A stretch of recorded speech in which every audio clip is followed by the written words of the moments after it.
In the last 3 years, I've spent well over $15 million on social media ads, and I've learned what to do and not to do. And I'm making this video to save you $15 million worth of lessons and the 3 years so that you can cut right into a profitable strategy in 2025. Now, before I even get into any ad strategy, one thing that I want to make clear is product is everything, okay? So regardless of your marketing strategy, if you don't have a superior product and you're selling your product at the right price, then it doesn't matter how good your ads are, you're gonna struggle to scale on social media. There is no other way around it. And so what I recommend doing, and if I was to start a brand new brand in 2025, I would order all of my competitor products, I would make a list and put my product in that list as well, and I'd rank them based on the pros and the cons. And the reality is that your product might not be the best in the market, and that's okay as long as it's priced correctly.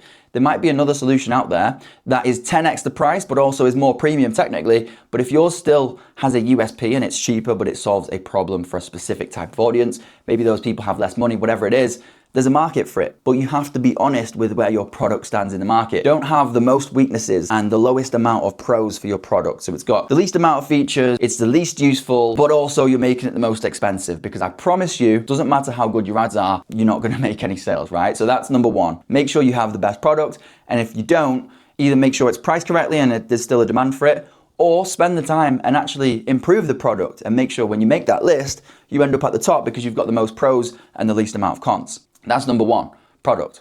So now getting into the ad strategy, and we're gonna start with creative. The reason we're starting with creative is because by far, that is the most important part of your marketing strategy in 2025, okay? Now, when it comes to creative, there is a right way and there is a wrong way to make content. You wanna make sure that your ads don't look like ads, right? These are not TV ads. We're talking about people scrolling on social media, and we want to get them to engage with what it is that we're actually putting out there. And so if they've got celebrity news feeds and information and gossip on the left, and then they've got US politics on the right, and then you come in with a sponsored post and it's very boring and very promotional, well, guess what they're gonna do? They're gonna keep scrolling or they're gonna skip it, depending on what platform they're on. So make sure your ads blend in with what they're used to seeing. Either is it, entertaining? Is it controversial? Is it gonna capture their attention? And that leads me on to the next point. Your ads have to capture the attention of your target audience. What I'm gonna do is I'm actually gonna show you a few winning ads that have helped us scale in 2025 for some of our brands. So here you are. As you can see, in all of these ads, the first 3 seconds or the headline of the ad is specific.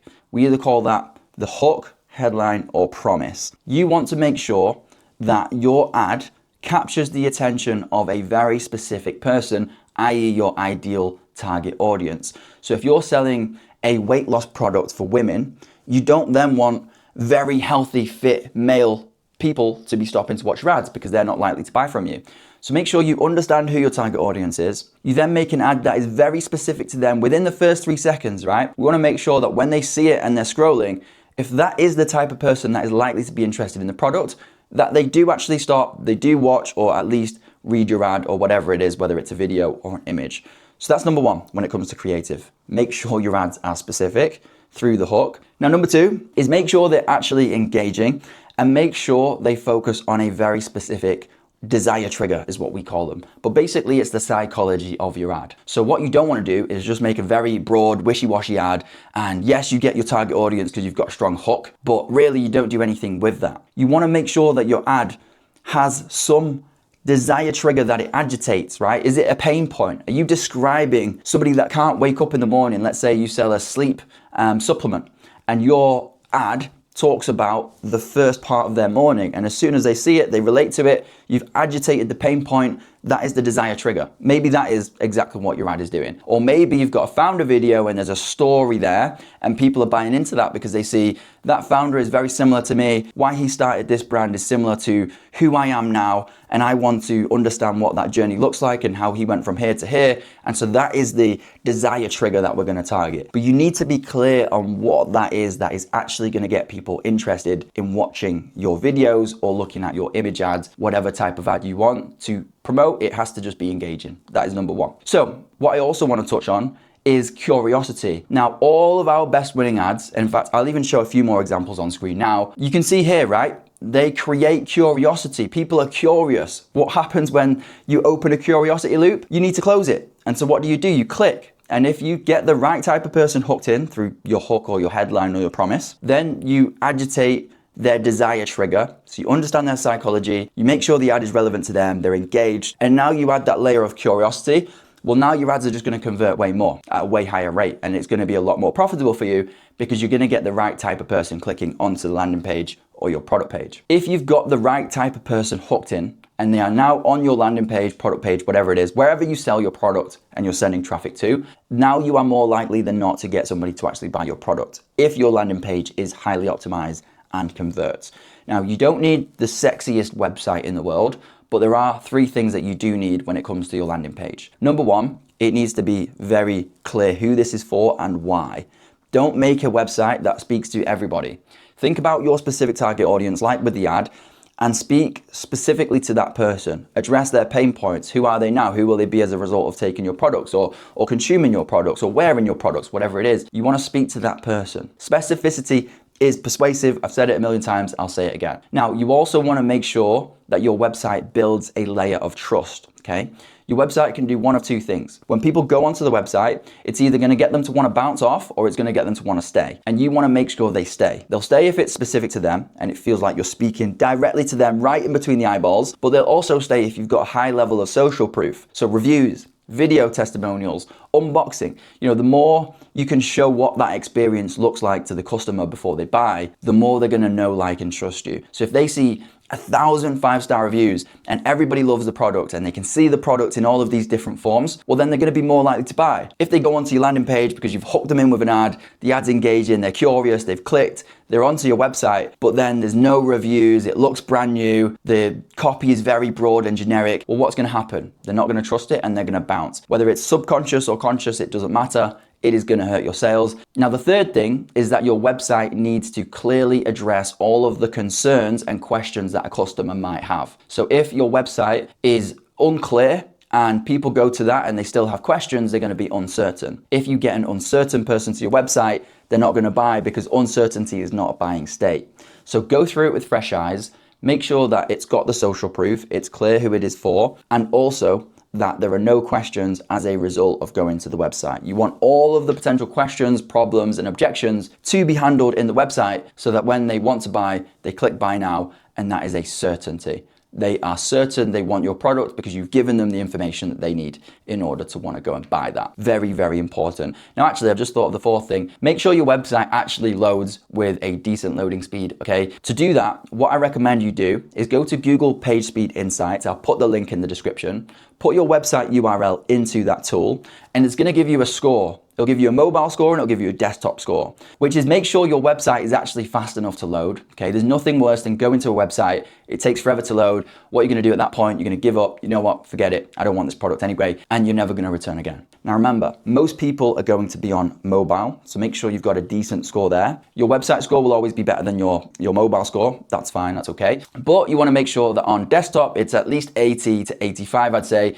And then on mobile, you want to make sure that it's at least, I'd say, around 60. If you've got a mobile score of 20% and your website score on your desktop is 50, well, then people are just going to bounce, right? The images are too heavy, too many videos on there, for example, the site's too slow. If that's the case, actually do the work to make sure that people can access your website. There's no point having the most beautiful website, but it takes 10 minutes to load, and so nobody actually cares to spend the time waiting for it to load. Now, I want to take a moment to talk specifically about the importance of having an attractive offer.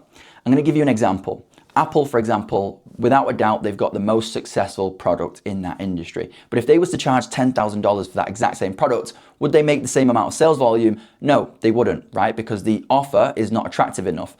And I don't say that to say you should just discount all of your products or just drop the price so that it's as easy to buy as possible. But you want to make sure the value that you're offering to your customers is way higher than what you're charging so that they feel like they're getting a good deal, especially for first-time customers.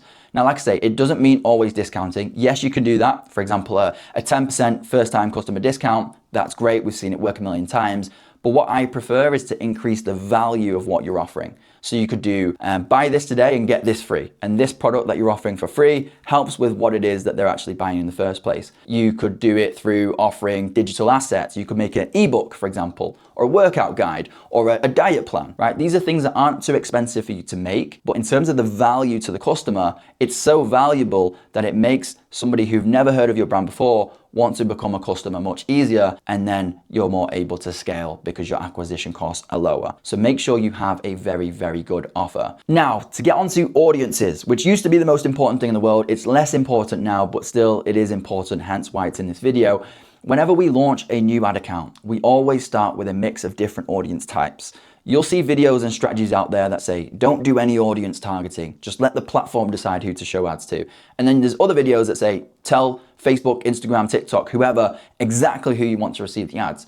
Now we do both, right? So we'll have a broad campaign, which means we don't tell the platform who to show ads to. We just launch the ads and we let the algorithm do its thing. And then we've got interest-based targeting on the other side. And we test and we see what does better. And just to confirm and clarify, when I say interest targeting, that means that, for example, if we've got a health and wellness brand, we say to the platform, show ads to people that are interested in health, or show ads to people that are interested in fitness or wellness. And it's very specific, narrow, and hyper-focused and targeted.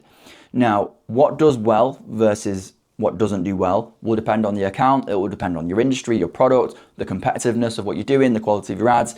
So don't worry about it. Don't try and assume you know what's going to work. Test both. If broad does better, then give it more budget. If audience targeting does better, give it more budget. Follow the numbers, follow the data, and lean into whatever is performing the best, because that's going to give you the highest ROI overall. Test it. Now, you also want to make sure you've got a very solid retargeting strategy. Retargeting is so important because it's not just showing ads to people who've already purchased from you, but it's also showing ads to people that are on the fence, right? They've shown a certain level of interest, they're on the fence, and we want to pull them onto our side of the fence and get them to buy from us. And we do that through a retargeting campaign. Now, the retargeting strategies that we recommend in 2025 is a 6-pronged approach. So we've got 6 different audiences. Number 1, we're going to set up ads and show it to people who already have purchased from us. So that is a traditional retargeting campaign. We want them to buy more frequently, more often, spend more, and ultimately increase the lifetime value of that particular customer. So that's number 1.